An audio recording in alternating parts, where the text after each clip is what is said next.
ಸದ್ಗುರುನಾಥ್ ಮಹಾರಾಜ್ ಕಿ ಜೈ. ಒಂದು ಸುಂದರವಾದ ಸರೋವರದ ದಡದಲ್ಲಿ ಆಮೆಯೊಂದು ಮನೆ ಮಾಡಿತ್ತು. ಆ ಸರೋವರಕ್ಕೆ ನೀರು ಕುಡಿಯಲು ಹಾರುತ್ತಾ ಬರುತ್ತಿದ್ದ ಹಕ್ಕಿಗಳನ್ನು ನೋಡುತ್ತಿದ್ದ ಆಮೆಯು ಮನಸ್ಸಿನಲ್ಲಿ ನಾನು ಇವುಗಳ ತರಹ ಆಕಾಶದಲ್ಲಿ ಹಾರಾಡಬೇಕು ಎಂದು ಯೋಚಿಸುತ್ತಿತ್ತು. ಆದರೆ ಹೇಗೆ ಹಾರಾಡಬೇಕು ಎಂದು ಚಿಂತಿಸುತ್ತಾ ಕಾಲ ಕಳೆಯುತ್ತಿತ್ತು. ಒಂದು ದಿನ ಒಂದು ಹಕ್ಕಿಯೊಂದಿಗೆ ಮಾತನಾಡಿ ಸ್ನೇಹ ಬೆಳೆಸಿತು. ದಿನಾಲೂ ಆ ಹಕ್ಕಿಯು ಗೆಳೆಯ ಆಮೆಯನ್ನು ಕಂಡು ಮಾತನಾಡಿಸಿ ನೀರು ಕುಡಿದು ಹೋಗುತ್ತಿತ್ತು. ಒಂದು ದಿನ ಹಕ್ಕಿಯು ತನ್ನ ಇನ್ನೊಬ್ಬ ಗೆಳೆಯನನ್ನು ಕರೆದುಕೊಂಡು ಆಮೆಯನ್ನು ಭೇಟಿ ಮಾಡಿತು. ಆಮೆಯು ಆ ಇಬ್ಬರು ಹಕ್ಕಿ ಗೆಳೆಯರನ್ನು ಮಾತನಾಡಿಸಿತು. ಮುಂದೆ ಒಂದು ದಿನ ಆಮೆಯು ತನ್ನ ಮನದ ಆಶೆಯಾದ ಹಕ್ಕಿಯಂತೆ ಆಗಸದಲ್ಲಿ ಹಾರಬೇಕು ಎಂಬುದನ್ನು ತನ್ನ ಗೆಳೆಯ ಹಕ್ಕಿಗಳಿಗೆ ಹೇಳಿತು. ಆ ಹಕ್ಕಿಗಳು ನಿನ್ನನ್ನು ಹೇಗೆ ಎತ್ತಿಕೊಂಡು ಹಾರುವುದು ಎಂದು ಯೋಚಿಸಿ ತೊಡಗಿದವು. ಅವುಗಳಲ್ಲಿ ಒಂದು ಹಕ್ಕಿಯು ಒಂದು ಉಪಾಯ ಮಾಡಿತು.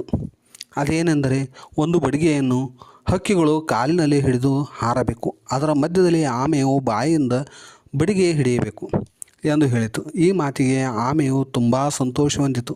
ನಾನು ಆಕಾಶದಲ್ಲಿ ಹಾರಾಡುತ್ತೇನೆ ಎಂದು ಖುಷಿಯಲ್ಲಿತ್ತು.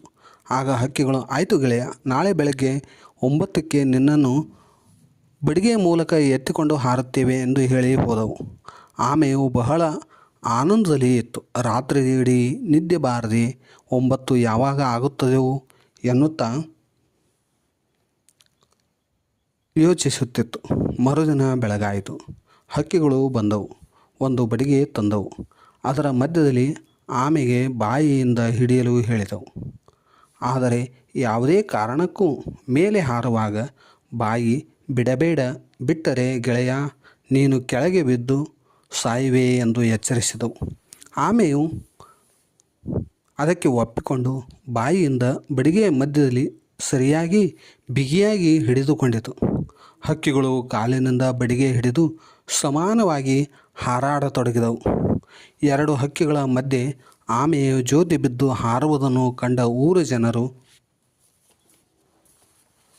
ಇದೇನು ವಿಚಿತ್ರ ನೋಡಿರಿ ಎಂದು ನಗತೊಡಗಿದರು.